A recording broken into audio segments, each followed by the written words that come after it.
Welcome to Basic and Bookish Podcast, where today we are recapping A Court of Mist and Fury, Book 2 of the ACOTAR series by Sarah J Maas. I'm Kinsey. And I'm Karly. Join us as we enter the Massverse preparing for the highly anticipated release of ACOTAR 6 through 8. This is part of our Massive Maasverse Mayhem Crash Course season, where we will cover favorite ACOTAR, Throne of Glass, and Crescent City moments, world building and lore breakdowns, ACOTAR 6 theories, and more before the sequel's release on October 27th, 2026.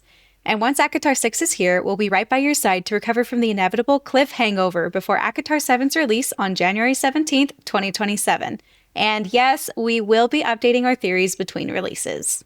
And with that, content warning and spoiler alert. This episode is full of A Court of Mist and Fury spoilers, so if you haven't read the book, go do that first, and we'll be here waiting for you when you get back, unless you don't want to read the whole book, and that's why you're here for a recap. Hopefully you still want to read it. Yeah. At least once. At least once. Yes. Due to the nature of this book, this podcast is rated R in content and language. If you'd like to skip the ads and have access to full video formats, it's available now on Patreon. That link can be found in our show notes. Now prepare to dive into the cauldron, because we're entering the Massverse. We start in the Spring Court shortly after the events of Under the Mountain. Feyre is transitioning into her new Fae body while struggling with PTSD and wedding planning. Every night she's plagued by nightmares and vomiting what little she ate during the day. And every night, Talon doesn't care. He wants to protect Feyre, make her seem harmless to the other courts, and find a way out of her bargain with Rhysand that he mysteriously hasn't called in yet. Ianthe, the world's worst priestess and grade A bitch, takes over Feyre's wedding planning and does the one thing Feyre asks her not to do. Red flowers everywhere. Reminded of blood, Feyre panics, and we can't blame Feyre for wanting to leave Tamlin at the altar. In her head, she begs anyone to please save her, and that's when Rhysand chooses the perfect moment to steal Feyre away. Feyre expects the worst in the Night Court, but finds Rhysand's palace to be peaceful instead. Unfortunately for Rhys, his impressive crib doesn't stop Feyre from chucking her shoe at his head. He introduces Feyre to his charming, beautiful cousin Mor, and tells Feyre she can do whatever she wants with her time there, but he wants Feyre to learn to read and shield her mind from Daimati mind-reading attacks. She won't be bothered by the other members of his court, and he reassures Feyre that she'll be safe. While not technically torture, Feyre learns to read and shield her mind, and after a week of quiet, returns to Tamlin in the Spring Court. Tamlin, ever the prioritizer, interrogates Feyre for information on the Night Court. Spoiler alert, she knows nothing.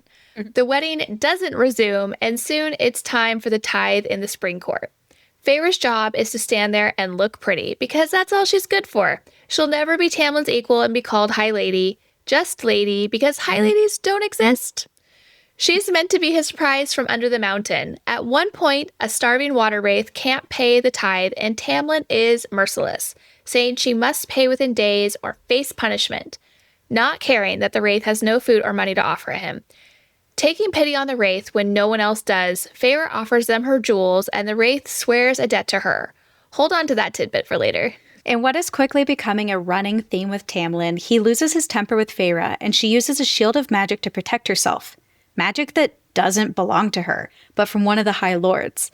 Feyre confesses to Tamlin that he's suffocating her, but instead of loosening up and allowing Feyre to train her magic or join him when he leaves the manor, Tamlin limits Feyre's freedom and doubles her guards and even goes as far as threatening Rhys the next time he comes to pick up Feyre. Even Lucien begs on Feyre's behalf, but Tamlin's beast form must be stuck in ass mode because his stubbornness refuses to allow Feyre to make her own choices, believing it'll put a target on her back. So she wastes away slowly, losing herself to her guilt, grief, PTSD, and depression. Each month, she returns to Rhys, practices those skills with him, and slowly comes back to life. But once the week with Rhys is up, she's back to wasting away in the Spring Court. Feyre's mental health reaches a tipping point when she begs to accompany Tamlin and Lucien to the Western Shores, where Tamlin has been dealing with war activity with Hybern. She can't stand to be alone in the manor, but Tamlin refuses her and locks Feyre inside with a magic barrier because he's low-key, or high-key, an abusive piece of shit. Yeah, that is true. Cue Feyre's fully blown mentee bee. She's cocooned in shadow, fire, ice, and wind, and melts the emerald wedding ring from her finger. She shouts her panic down the bargain bond with Rhysand, and just as she's about to fully lose it, Mor rescues her. Following the law and protocol of the land to avoid war, Mor disables the sentries using her own magic, carries Feyre to cross the border of the Spring Court by foot, then hands her off to Rhys, where they winnow back to the Night Court. We love a woman in charge. Yes, we do. Rhys gives Feyre a choice. Choose to stay and become a useful member of the Night Court, or return to her abusive ex in the Spring Court. Wisely, Feyre chooses to never return to the Spring Court. This is when it gets interesting. Rhys makes Feyre swear that she will never reveal where he's about to take her, or people will die. Feyre is taken to Rhysand's townhome in Velaris, the city of starlight. A well-guarded secret of the Night Court that somehow escaped the destruction of Amarantha's rule. I'm literally wearing my Velaris shirt right now. On theme. On theme. I had to. The next day, Rhys takes her for a tour of Velaris, and later that night, Feyre officially meets his friends, the Inner Circle, within the House of Wind. Yet another one of Rhysand's homes, because this is a billionaire romance in disguise. She's introduced to Cassian, a powerful Illyrian general, Asriel, an Illyrian shadow singer who is Rhys's spy master, and Amren, an ancient powerful being who is Rhys's second and something other. Feyre learns their backstories, that they previously fought in the war against Hybern to free the mortals who are now threatened again by people worse than Amarantha. Treating this as an informal interview, Feyre decides she wants to join their cause against Hybern. Rhysand believes the king of Hybern wants to resurrect Jurian, the human whose eye was in Amarantha's ring, and Amren advises Rhysand and Feyre to consult the bone carver for answers, in the very prison she escaped from centuries ago. Feyre panics on the first attempt, but has the confidence to return a second time after Amren lets her borrow an amulet that allegedly helped Amren escape. It didn't. It was a trick. Yeah. Feyre is instructed to only speak the truth with the bone carver. Remember this. In exchange for the story of Feyre's death, the bone carver confirms that the king of Hybern has the cauldron, a mythical object rumored to have created all magic in life, and the king will use the cauldron to tear down the wall protecting mortals from the Fey realm. The only way to nullify the cauldron's power is by using the Book of Breathings, a spell book that was made by the cauldron. Made, just like Feyre.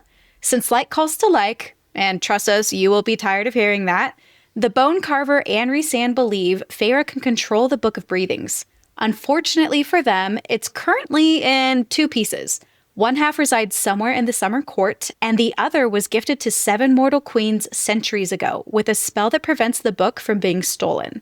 While they wait for the Summer Court and mortal queens to respond to their messages for a meeting, Rhysand decides to test Feyre's like-calling-to-like tracking magic.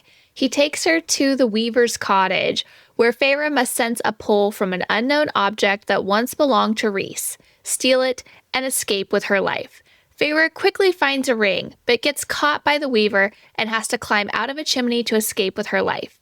Shaken by the encounter, Feyre asks Cassian to train her to fight. Rhysand takes this opportunity to encourage Feyre to also train her magic gifts with him. She uses Daimati power inherited from Rhys to infiltrate his mind, and she's shown a horrific scene of Ianthe attempting to assault Rhys. Feyre is disgusted and realizes this must be why Lucien and everyone else hates power-hungry Ianthe. We don't fuck with that bitch. Still waiting on a response from the Summer Court, Rhys, Feyre, Cassian, and Az fly to the mortal lands to visit the Archerons to request their home be used as a meeting place with the mortal queens. Feyre's father is away on a business trip regarding the wall's safety, but Elaine and Nesta are home, shocked to see Feyre is not only alive, but now Fae. Nesta is difficult as always, but after hearing Feyre's story, they reluctantly agree to help, even though associating with them could risk Elaine's engagement to a human lord who hunts Fae. Dinner is full of arguments and sexual tension between Nesta and Cassian, but the group is invited to stay the night. For one sweet moment for the readers, Rhys and Feyre share a room, but Rhysand is a gentleman and they don't share a bed. Rip. Yeah. The next day, Feyre goes into the woods to train her magic and sends Rhysand back to the house with her sisters and the Illyrians. After an hour of trying to light a candle with the Autumn Court's magic, Feyre is distracted by flirty messages sent from Rhys, and she is attacked by the Adder. Whoops. Rhysand arrives just in time to save her. He tortures the adder, who reveals it was sent by Hybern to retrieve Feyre, and gives an ominous warning that large armies are coming soon. Asriel arrives and takes the adder away to torture it for more information. Rhys admits he used Feyre as bait because he wanted to see who would snatch her the moment she was alone. He taunts Feyre to goad her into using her powers, and when she chases Rhys, Feyre manages to Winnow for the first time, besting him. Asriel's torture of the adder reveals Tamlin has closed the borders of the Spring Court. Knowing this, Feyre decides to write Tamlin a letter telling him not to look for her, that she left of her own free will, she's safe and cared for, and that she's grateful for what he did for her.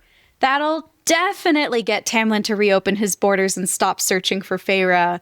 Because who wouldn't be suspicious of a letter written by a previously illiterate Fae who he believes was kidnapped by a mind controller?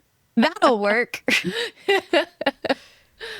Over time, Feyre starts getting more comfortable in Velaris. After dinner with the Inner Circle, she tours the city with Rhysand and hears music in the rainbow. At this moment, she realizes Rhys was her personal DJ under the mountain when she heard the music in her cell. Rhysand and Feyre sext via magic messages more often, and Feyre continues to spar with Cassian, who continues to push her buttons and ask her probing questions about Tamlin until she finally admits out loud the guilt that has been eating away at her, that she wishes she would have died instead of the Fae she killed under the mountain. She burns through Cassian's punching gloves, and Rhys cocoons her in shadows and wings. Rhys tells her that she will have to choose between letting the guilt destroy her or finding a way to live with her decisions. Days pass with late nights at Rita's dance club, as not hearing anything from the Human Queens or Springcourt spies, and more training before Rhysand announces that Amren, Feyre, and himself are about to leave for summer vacation because Tarquin, High Lord of the Summer Court, has finally invited them for a visit. Cassian is butthurt he's not invited to the Summer Court because he wrecked one building that one time. It was just one. I mean, come on. Yeah, are they seriously going to hold that against him? Seems harsh. Mm-hmm. Upon arrival, Feyre feels Tarquin's power pulling on her and finds access to her water magic more readily available. They get to work swooning the Summer Court while Feyre searches for the Book of Breathings. Like calling to like, Rhys clings to Cressida, and Amren distracts Varian, two of Tarquin's cousins. Rhys and Feyre take turns being jealous of each other, which is totally normal for platonic co-workers. Feyre bonds with Tarquin, who shows her his family jewels, treasure trove, and he gifts Feyre a necklace attempting to buy her alliance. Tarquin recognizes that Feyre has sway over Rhysand, so he asks her to be his emissary. Tarquin recounts how Rhys spared his cousin and himself under the mountain, and Tarquin believes Rhys was Amarantha's whore to protect everyone, which is spot on. Feyre can't help liking Tarquin because despite being young and inexperienced, Tarquin, like Rhysand, is a dreamer, and he wants to end class divisions between high and lesser fae. Despite this groundbreaking moment, Feyre does not find the book inside the trove. When Feyre wanders Tarquin's city on her own, she notices a ruined building that was concealed by the tide, and is convinced that's where the book is hidden. She boldly asks about it at dinner, then infiltrates Tarquin's thoughts to remove suspicion of her, since he definitely reacted strongly about the temple. This confirms Feyre's hunch, and Rhys, Feyre, and Amren form a plan to steal the Book of Breathings.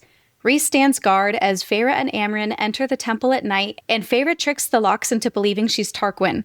But once she touches the book, it knows she's lying. They get trapped inside the temple and nearly drown, but at the last moment, they're rescued by water wraiths, repaying their debt to Feyre.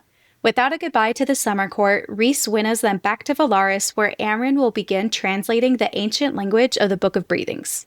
Not long after their return, Tarquin sends blood rubies to the Court of Nightmares for Feyre, Rhys, and Amren, declaring them enemies of the court, essentially placing targets on their back. Rhys mourns an allyship, but Amren uses them as paperweights, and later receives a matching ruby necklace from Varian to soften the blow of the threat. That night, Feyre wakes to darkness shaking the house and finds Rhysand trapped in a nightmare. She breaks into his room and uses her own darkness to push his magic back, which helps wake him up. Rhys admits he has nightmares as often as she does, which is every night. But he usually keeps the wave of darkness contained to his room. Feyre kisses his cheek goodnight. It should also be worth mentioning that Rhys is completely nude, but Feyre has an iron will and didn't sneak a peek. Stronger than me. Weeks later, the Inner Circle has their first meeting with the mortal queens, who can apparently winnow. The queens have heard rumors of the evil of the Night Court and demand proof that Rhys is of good character. Otherwise, they won't give up their half of the book, and they'll let the humans in Feyre's village die. Feyre hoped that her role as emissary to the human realm would be enough evidence, but Rhys decides he must show the best of himself, which means revealing Valaris with a special orb, the Veritas, to prove he is a good guy. But, of course, nothing is easy because Keir, Mor's abusive father, owns the Veritas inside Hewn City, which means they need to steal that too. Because they don't have enough to do. No. As they fly to the Court of Nightmares, we learn the bigger the wingspan, the bigger the manhood, and Asriel's is the biggest. You know, that's right. Out of nowhere, they're attacked by ash arrows, and despite an hour of searching, can't find the culprits. Rhys makes plans to up security, and they're unsure if it was Tarquin, Tamlin, or even Hybern. Inside the Hewn City, Az steals the orb while everyone else is a distraction for the Court of Nightmares. The Inner Circle takes on roles everyone expects them to play by. Rhys is ruthless and cruel, and Feyre pretends to be Rhys's plaything. They get super turned on and horny in their roles, to the point that Keir calls Feyre a whore. We're rewarded with a touch her and die moment as Rhysand defends Feyre's honor, triggered by the time he was called Amarantha's whore. Rhys breaks Keir's arm in multiple places, threatening to kill Keir if he sees a healer. With Rhys's outburst, Feyre worries he'll become overprotective like Tamlin. They get in a fight, and Feyre says Rhys needs to stop hiding behind masks. He disappears after that, and while she's alone, Feyre decides she wants to let Rhys in and not walk away, that she's interested in pursuing a relationship. But he never returns to the townhouse, and he won't respond to her notes. Later, Amren informs Feyre that the attackers have a track on Rhys's magic, so whenever he winnows or uses an ounce of power, they know where he is. The current plan is to leave Valaris to meet with the Mortal Queens after Starfall, which is a magical holiday that only occurs once a year, when stars, or spirits, migrate across the sky. At Starfall, Rhys and Feyre make up. Feyre is hit in the face by a stray star, which causes Rhys to laugh until he's also hit in the face by a star. This makes Feyre laugh for the first time in ages. Since it's the first time Rhys has ever witnessed her laugh, he asks Feyre to smile again, and she ends up painting a star on his palm using stardust, which is the first moment she's even felt the desire to paint since Under the Mountain. This tender moment is a changing point in their relationship, and Rhys kisses her on the cheek. Feyre friend-zones him in her mind because she's delusional and also feels slightly guilty that she only left Tamlin 2 months ago, but they go dance with their friends and then dance the night away together. The next day, the Inner Circle, minus Amren, travel to an Illyrian war camp, where we are graced with yet another touch her and die moment. The rest of the crew stay behind at the old home of Rhys's mother when Rhys and Feyre leave to train her magic far away from everyone else. Unlike Rhys, the mysterious attackers aren't tracking Feyre's magic, and she still needs to train. Feyre decides to finally broach the difficult subject of their relationships with Tamlin, and learns that Rhys and Tamlin used to be friends as young Fae, and Rhys even taught Tamlin Illyrian fighting techniques. Their relationship ended when Tamlin betrayed Rhys's location to his father, who was threatened by their growing power. Rhys's mother and sister were killed, their bodies mutilated, and their wings kept as trophies of the Spring Court. Rhys joined his father for revenge, killing Tamlin's brothers while his father killed Tamlin's parents. Rhys's father was going to kill Tamlin too, but when Rhys attempted to spare Tamlin's life, Tamlin sent a killing blow to Rhys's father. The High Lord's power shifted to the two of them at that moment, and Rhys ran. The story differs from Tamlin's version of events, and Feyre is sickened at the revelation. Rhys originally didn't want to share the truth because he doesn't want Feyre to assume he's trying to turn her against Tamlin. Not long after, Feyre is approached by Spring Court sentinels, including Lucien. They are hunting Feyre because Tamlin is not himself and Ianthe is up to no good. Lucien asks Feyre to fix the spring court by returning to it. Feyre's response is using Tamlin's shape-shifting magic to summon Illyrian wings, telling Lucien to fuck off and threatening to kill him if they come back for her. Rhys joins Feyre's side, and Lucien is shocked by her change, assuming Rhys has corrupted her. That's right. After that hiccup, it's too late in the day to return to the Illyrian camp, especially since Rhys and Feyre can't Winnow. So they stop at an inn, and oh no, there's only one bed, and the room is so small that Rhys can't sleep on the floor. I hate when that happens. Oh no, and it's so cold they need to share body heat for warmth. No. The horror. Oh, it's my least favorite trope. Oh no. They confess they can't stop thinking about each other, which is like the right time, I guess, to do this as you're sharing a bed. And then they spoon for warmth as Rhys cocoons them in his wings. Feyre glides her finger down his wings, knowing it is very stimulating. Then, before we know it, Rhys is hard and Feyre is getting fingered by Rhys. Didn't see that coming. Rhysand admits he's wanted to do this since the Court of Nightmares, but he needs to hold off on going all the way, promising to do more with Feyre once they have more privacy. And hopefully a little more space. Yeah. More space than their twin-size bed. Yeah. After that wonderful evening, after countless flirting and edging, they both sleep peacefully without any nightmares. They train in the morning, and as they're flying back to the Illyrian camp, Rhys is struck by poison ash arrows. With his last bit of magic, he flings Feyre far away to protect her. Feyre goes feral. She tracks Rhys down, using the pull of her bond to find him, perfectly winnowing after being unable to do so for so long, kills his captors, removes the chains dampening his magic, and takes him to a different cave where she removes the arrows from his wings. Rhys passes out, he isn't healing, and he develops a fever that must be from the poison. In a desperate attempt for answers, Feyre ensnares our favorite tea-spilling Suriel, who tells her that the poison is Bloodsbane, and the cure is Feyre's blood, courtesy of the Dawn Court. Before leaving, the Suriel dramatically reveals that Rhys is her mate! No one could have seen that coming. Feyre returns to Rhys, heals him with 3 mouthfuls of her blood, then interrogates Rhysand.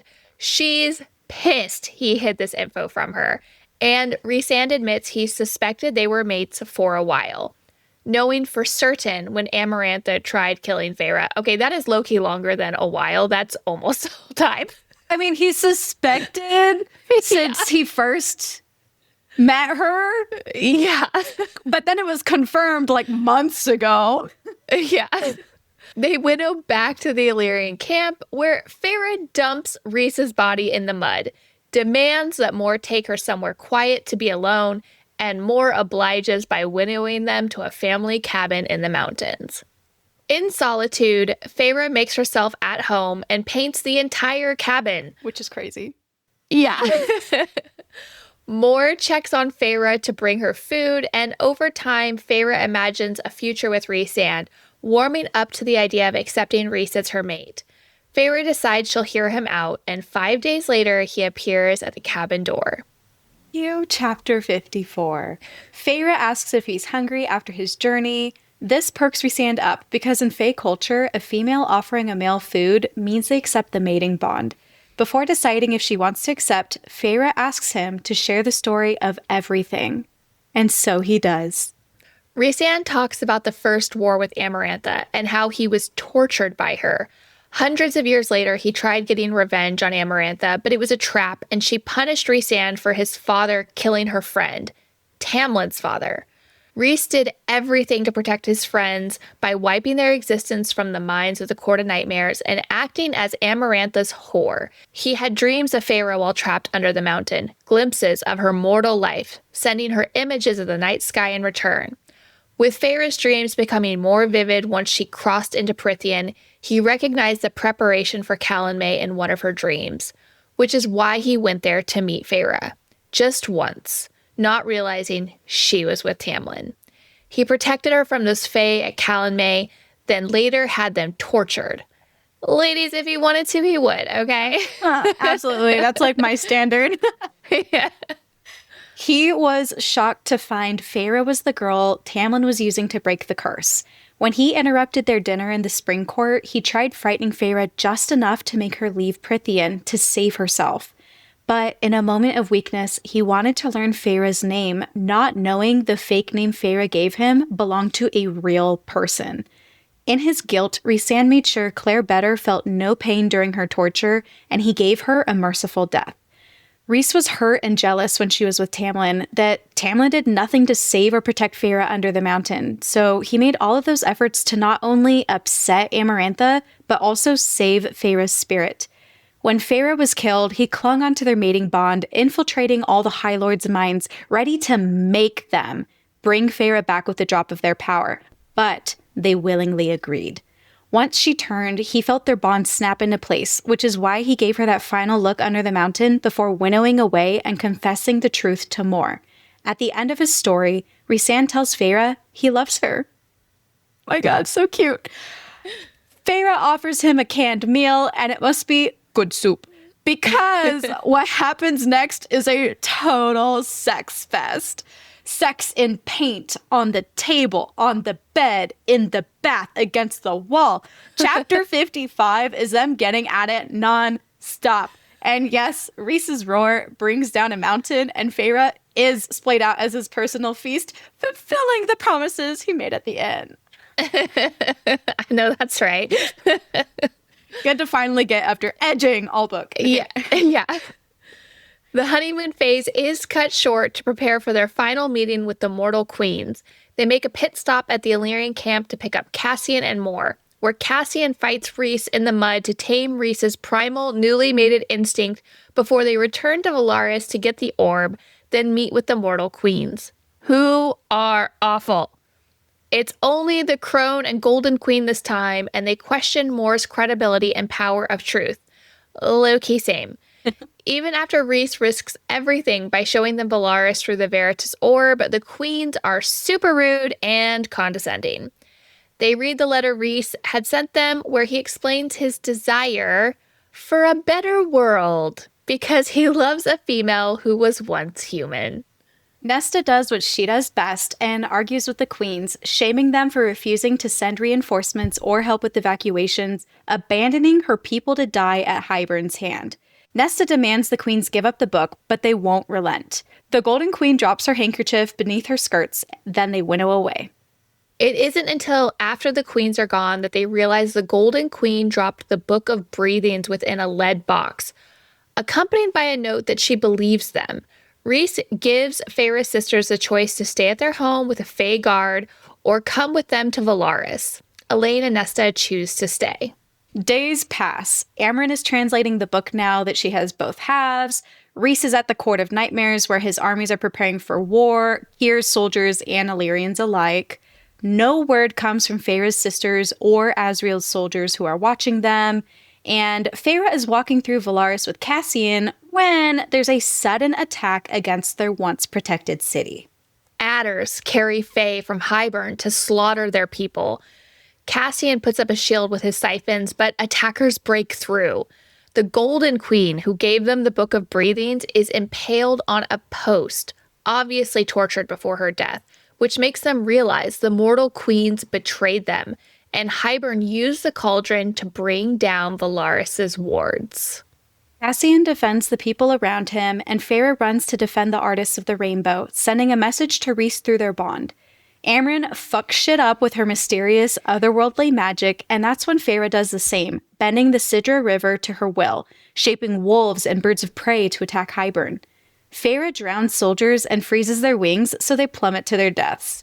When the adder starts to escape from Feyre, she winnows into the sky and stabs it with a blade over and over again. For Rhys, for Claire, for herself.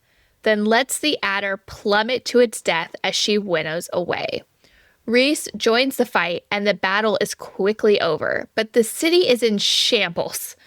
Obviously, Rhys is overcome with guilt for exposing Velaris and takes responsibility for the lives lost. The next day, Amren cracks the code. She writes down the words Feyre needs to recite, instructing her to work the magic by touching the cauldron and warning her the two halves of the book cannot be joined. Amren will remain in Velaris to protect the city while everyone else goes to Hybern to nullify the cauldron's power.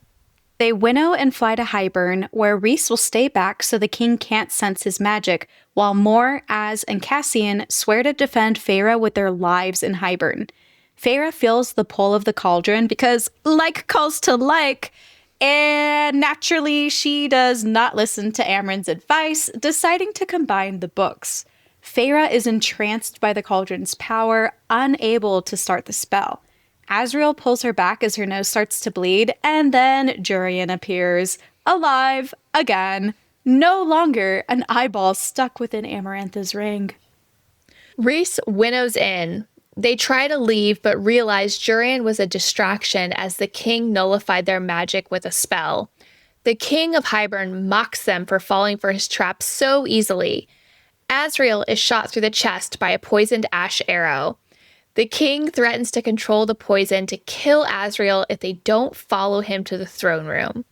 Left without a choice, they follow the king, where Lucien and Tamlin reveals themselves. Worst reunion ever. Tammy is pissed to discover Rhysand and Feyre are mates. Apparently, Tamlin offered up the spring court for Hybern to use as a base to tear down the wall in exchange for Feyre's safe return. That Feyre refuses. It's too bad the cereal isn't here because the tea is piping hot as the drama continues, and Elaine and Nesta show up with the mortal queens. Apparently, the Archeron sisters' whereabouts was exposed by power-hungry Ianthe. That bitch. Hybern plans to use Elaine and Nesta to test the safety of the cauldron before the queens dive in. Unaware of Ianthe's betrayal to the Archeron sisters, everyone, including Tamlin and Lucien, gets upset. In retaliation, the king of Hybern pulses a power that shreds Cassian's wings and leashes the crowd. Elaine goes into the cauldron first and is made Fae. When it's Nesta's turn, Cassian attempts to crawl to the cauldron to save her. She fights until she's forced into the cauldron, pointing a finger at Hybern with a promise to kill him before she's shoved under. When Nesta emerges, it's clear the cauldron was forced to give up more power than it wanted, and Nesta stole it out of defiance. She reunites with Elaine, and Lucien chooses this as the perfect moment to declare Elaine as his mate. Like, read the room, bro. In a burst of light with power from the day court, Feyre breaks the curse, dampening her magic, and fells the wards. Feyre pretends to break out of a mind spell cast by Rhysand and begs the king to break the bond so she can be with Tamlin. Silently, she communicates with Rhys to take her sisters and go. Delighted, the king of Hybern breaks the bargaining bond, with Feyre and Rhys selling the performance by acting like they're in pain. Feyre joins Tamlin's side, and before anyone can react, Mor grabs Elaine and Nesta, and Rhys takes a dying Cassian and Az with him, escaping Hybern. With them gone, the king of Hybern demands that Feyre return the Book of Breathings, but Feyre snuck it into Rhys's pocket before they left. Lucien, Tamlin, and Feyre winnow to the Spring Court, but not before Feyre threatens Hybern and the queens for what they did to her sisters. You know, that's right. The POV switches to Rhys as he winnows into the Velaris townhouse, with Mor joining him after delivering the Archeron sisters to the House of Wind. Mor begins healing Azriel's ash arrow wound as Amren panics that Feyre is missing, demanding that they retrieve her. Amren is given a debriefing by Mor as Rhysand pulls out the Book of Breathings, which is when he reveals an even bigger truth bomb than the cereal. I'm telling you, the cereal had to be there. Feyre is his mate, his spy, and High Lady of the Night Court. Their bond was not broken, and Feyre plans to take down the Spring Court from within, with nobody knowing just how much power she wields. That's our girl. Women in STEM. Yeah. Women in men's fields. Yeah, women in men's fields. And this is where we leave you today, Basic Book Besties. Thank you so much for listening. Please leave us a review and join us on our next episode where we are discussing our favorite moments, foreshadowing, and characters from A Court of Mist and Fury. If you need more bookish content, we have spice ratings, Fourth Wing deep dive topics, our thoughts on recent adaptations, and more. If you stick around, we have really fun author interviews scheduled and discussions on some of our favorite contemporary romances. You can join us over on Patreon, where you can access all of our episodes ad-free, 3 days early, and in full video. Plus extras like exclusive book club access, shoutouts on the show, and a PDF play-by-play recap of A Court of Mist and Fury. You'll find our Patreon link in the show notes, along with all the ways you can support the podcast. Don't forget to stay in the loop by following us on social media and joining us in our Discord chat. Who knows, you might just meet your next book bestie there. You can also check out our website, basicandbookishpod.com, for info about our upcoming seasons, our contact form, and more. We've linked that down in the show notes. We'll be back next time. Until then, prepare to crash out over ACOTAR 6 as we continue to crash course our way through the Maasverse. Girl, I am so excited to talk about A Court of Mist and Fury. I know. I feel like everything's been building to this one. Mm-hmm. It's when ACOTAR really changes. So it really does. It's definitely like a turning point in the series. So okay. See you guys there. See you there.